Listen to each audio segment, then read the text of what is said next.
Not once. Not a single time have I taken a moment just to take a step back and look at everything that's happened, look at the channel, look at the community, look at what I'm doing right now or what I've done in the past. And it's just the nature of the beast. It's all gas, no brakes. You don't really think about it because you can't think about it. You just got to keep the content flowing. And I like to work, admittedly, to a very unhealthy level. And I love what I do. And on top of that, I have an audience that's out there that, well, they rely on the videos. I used to be one of the people that I use YouTube to make my day go by faster, and I realize that I've become that for some other folks, and I feel responsible for that. Beyond that, I also like making money. More on that later. It's been almost an entire year since I made a video, just kind of talking about where we're at, what's going on, what's happened, anything else that's going on in the background. And in that time, I went from a relatively unknown dude to I don't know what is happening. I'm talking under 100,000 subscribers, and then 6 to 7 months later, all of a sudden, I am chasing 500,000, almost 500,000 subscribers. And I only ever got into this just to build a resume, gain some experience, and then use that in digital marketing. But through your support and your generosity, you turned it into a job. Since then, things have been crazy. A lot has happened. I've experienced a lot. I've gone through a lot. I've had some high highs and some low lows. And while I'm not getting into the nitty gritty on just about everything, I still have a lot to say. More recently, I've noticed that there's been some really high praise of me and also at the exact same time, some very heavy-handed criticism. Some people even going after my character.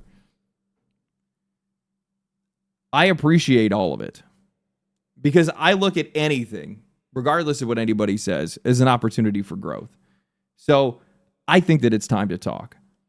I have a lot to get off my chest.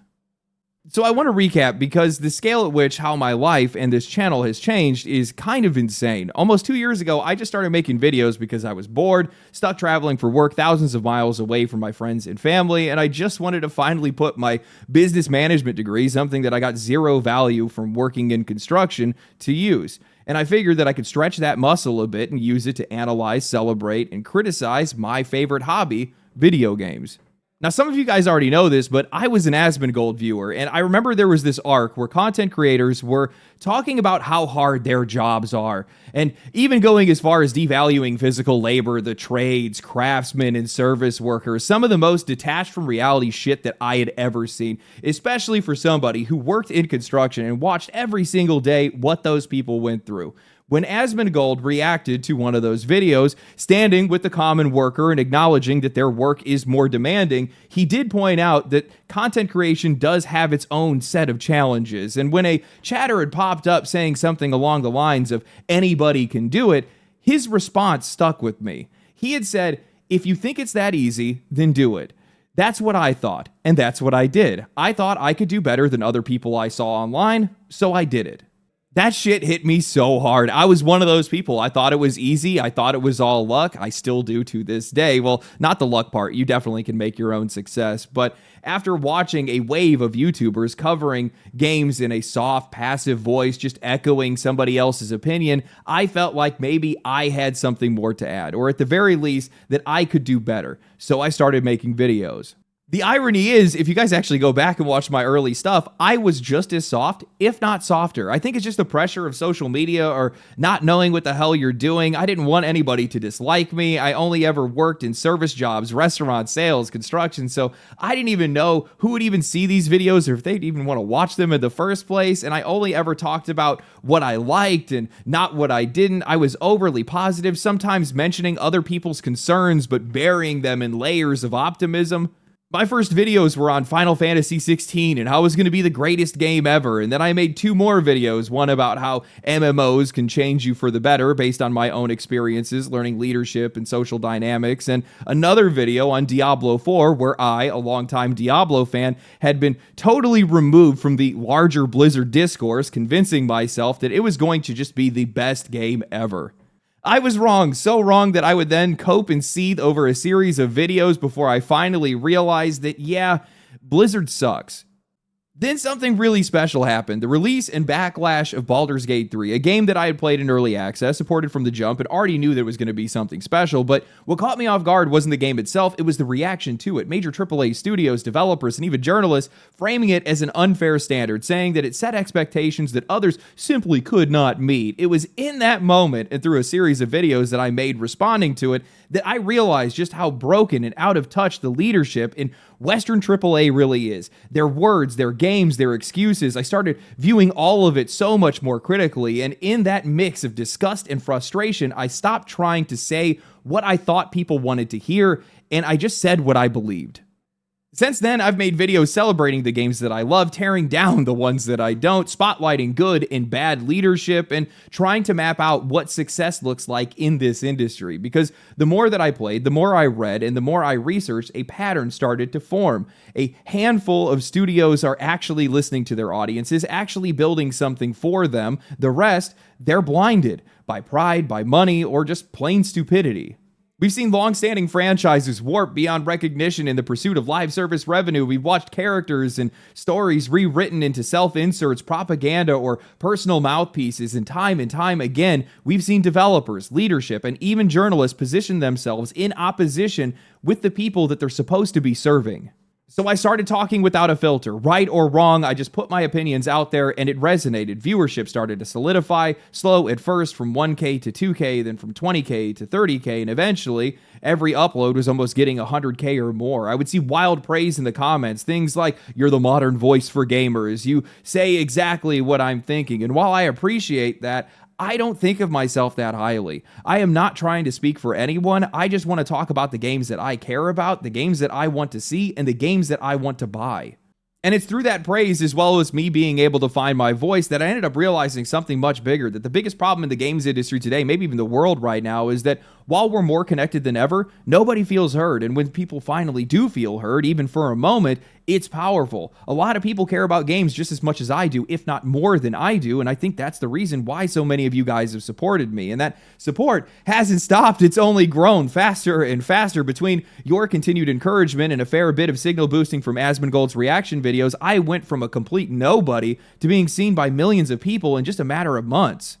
Actually, on the topic of Asmongold, I think this is something worth addressing for both viewers and creators, because I've seen a lot of people say things like Asmongold makes channels, and that's not exactly true. As wild as it sounds, he reacted to my very two first videos, and because of the quality really wasn't there at the time, because I really didn't know what I was doing either, because I didn't have the confidence in front of the camera, there really wasn't much reason for anyone to want to watch me beyond his reaction videos. I saw no increase in viewership, and I remained obscure for more than a year after that.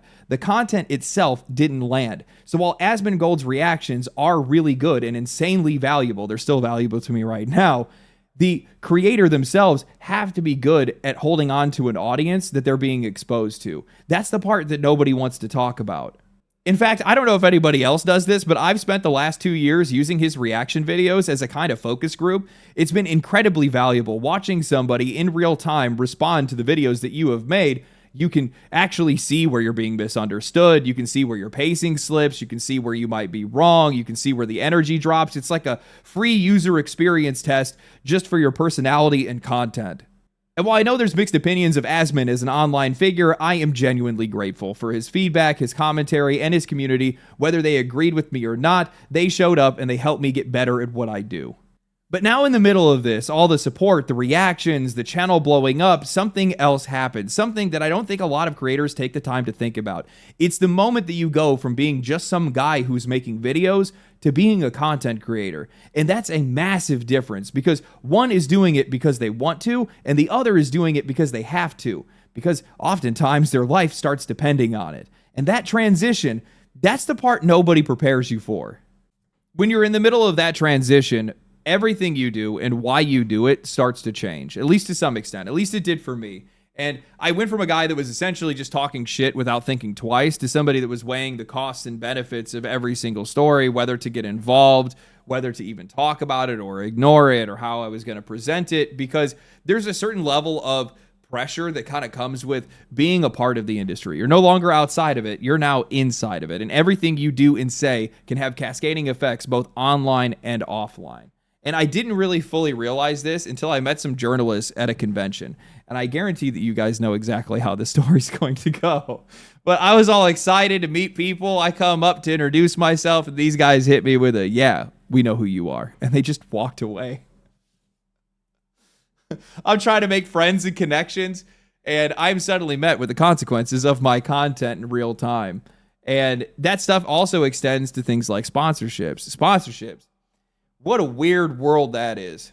It's the bread and butter of this industry. It's largely how you're able to make your income. And I'll tell you right now, when you're first getting started, it is so easy. So insanely easy because you're so dependent on that income to get bullied into making things that you don't want to make, signing up for things that you don't want to sign up for, and largely making things that don't even feel like you. Luckily, I don't have that problem anymore. More on that in a minute. But yeah. Now you add on top of that how your audiences interpret what you say, what you support, and what you promote. I'll be honest with you guys, that first year, that like transition year of me moving from like, I don't know what's going on to, okay, I guess I'm actually going to do this. I was losing control.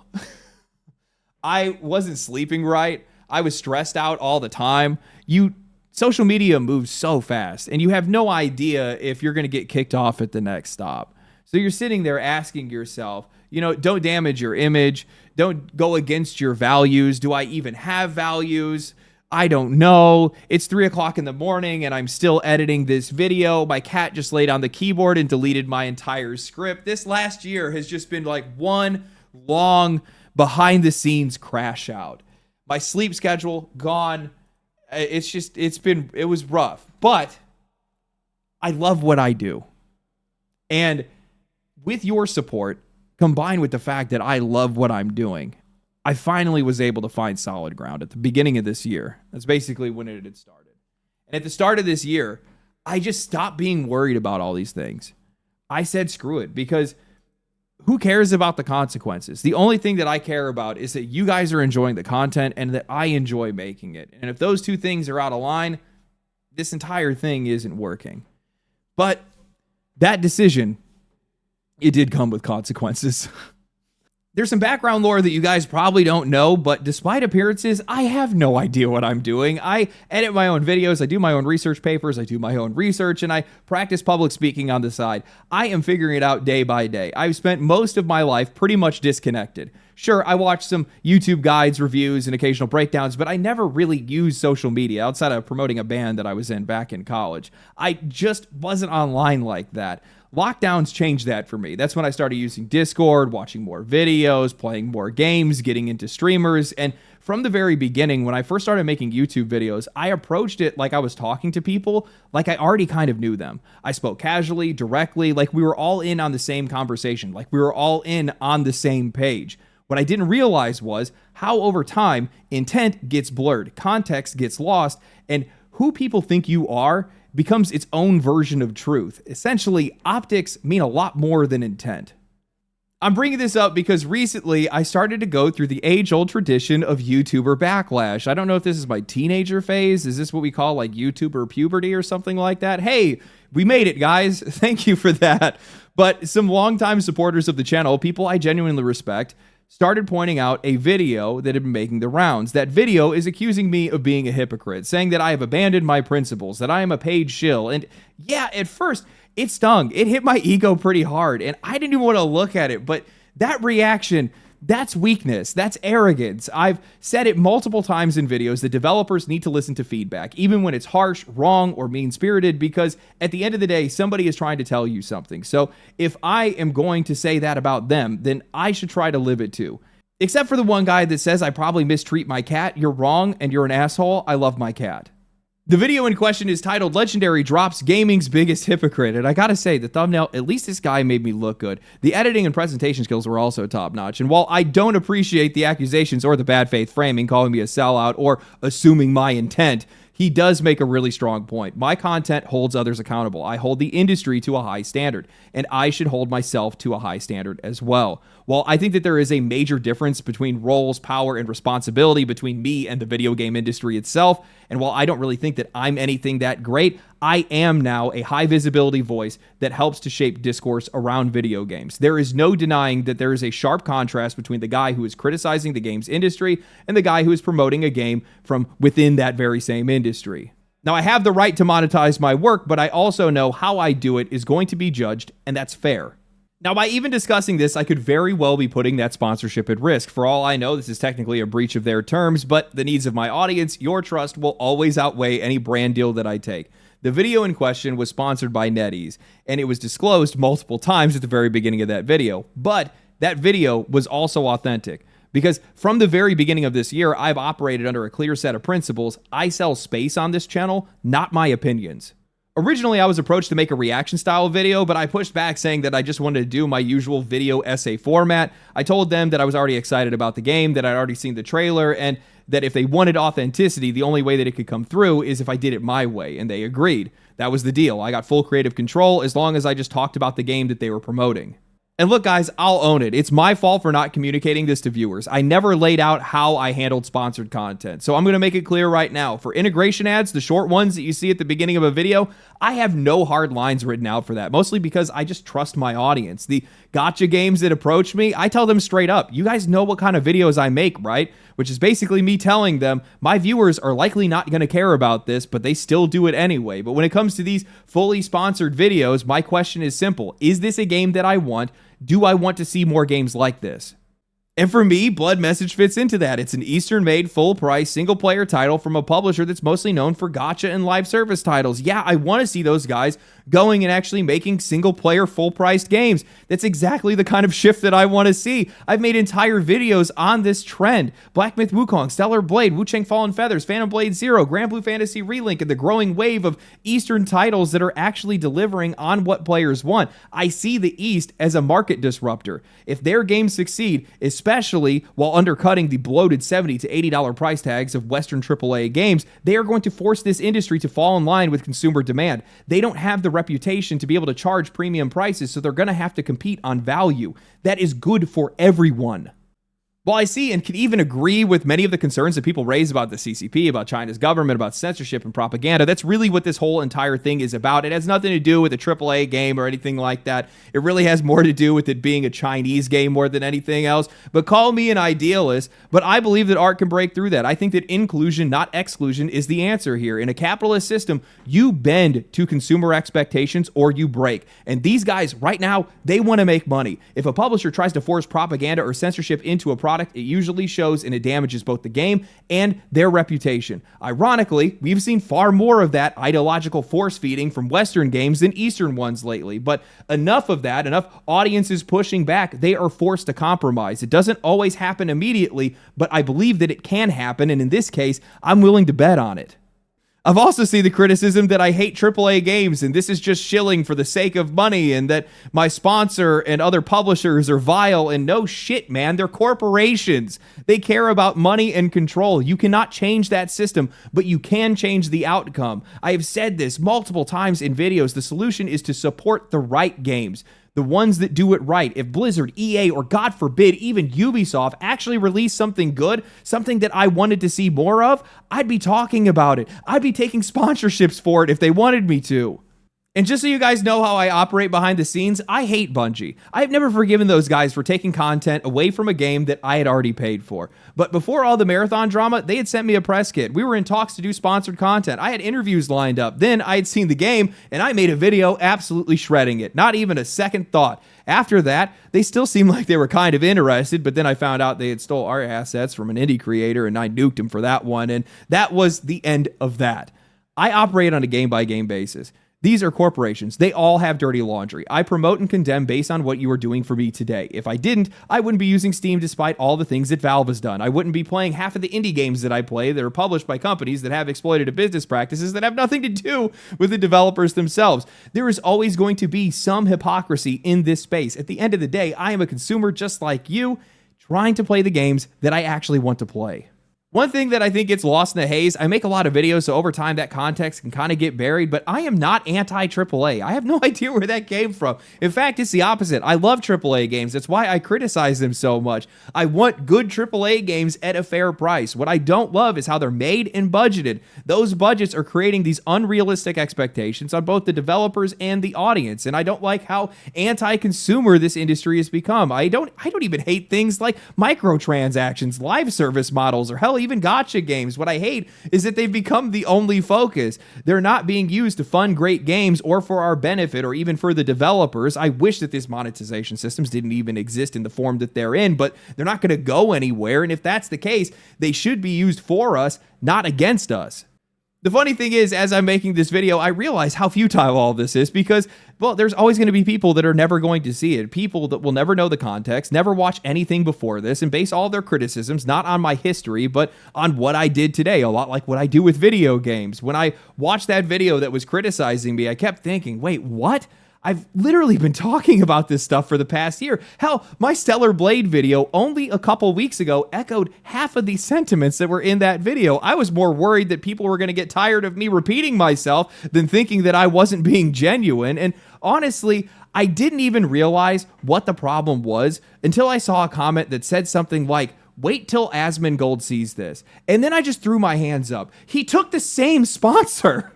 And then it clicked. This is just the nature of the internet. It's fast, it's fragmented. Most people haven't seen all of your videos. Prior context disappears. People see one thing out of order and it forms their own truth.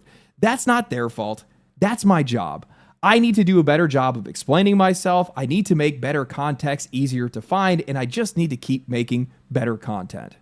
I'm not one to let criticism get the better of me. In a lot of cases, I try to do my best to be able to find some value in it because that's only going to be able to help me in the long run. And I know that there's going to be some bad faith stuff that's out there. Every single content creator goes through that. It's like an initiation process more than anything else, even though some of these guys are actually just kind of perpetually stuck in an initiation process. But I think it comes down to what you do and don't want to engage with and how to be able to pick and choose between those. And in this case, this was something that I felt was valid enough for me to be able to want to discuss, and I had some other people within the community that wanted me to talk about it, and I value your feedback, so here I am discussing it. I do not want to get into any type of like petty internet drama. Please do not go sending any hate towards anybody or anything like that. He who cast the first stone, I saw another guy that was essentially calling me like the pipeline to the alt-right. He opened with what he believes is an insult, saying that I'm like loved by my family. So weird. I've said it before. Anything that is political or social political in content or context, if it is overtly in one direction or the other, it's going to exclude an audience. And quality representation trumps superficial tokenism every single day of the week. And that's what we've been seeing in a lot of video games. I can't help that activists are cosplaying issues rather than actually making video games. I vote independent. There you go. There's your pound of flesh. I'm an agent of chaos. You can hate me for that if you want. So yeah, second year's been crazy. We've been really popping off. Things have done really well for the channel. I feel confident and good. I finally got myself back in the gym. That was like the hardest thing to be able to do. That first year, I literally did not leave the house. Seriously, I just chained myself to the desk and just kept churning out content. And I largely still do that now. I just added in that I go to the gym every single day to make sure that I'm at least staying relatively healthy. I could probably do something about my diet while I'm at it. But, the more we talk, the more we learn. And now seeing with Stop Killing Games, the more we can change. And I never got into this thinking that I was going to be a part of anything special, but it's definitely turned into that for me. I genuinely cherish this channel, this audience, and there's some insanely supportive people that are out there. And I really thank you guys for that. I really do. It's kind of unreal to be in a position like this, and it really is a privilege more than anything else. And it's not one that's afforded to a lot of people, and you have to protect that. And that's pretty much the main reason that I made a video like this, because I think it's worthwhile to do that. I think it's worthwhile to talk about these kind of things. And again, shit just happened so fast that I never even thought about. You guys got to realize, I think my channel got 250 or 300,000 subscribers in the matter of 3 or 4 months. There's not a lot of time to explain yourself or to line out a lot of things or how you plan on doing sponsored content or anything like that. And I do want to partially, I mean, most of it's my own business, okay? But I still want to make sure that I include you guys in that because you're the ones that are experiencing it through the content. You're the ones that are being delivered to it. See, I'm trying to do better than the video game industry right now, right? I have to include you guys in the process, at least in some way.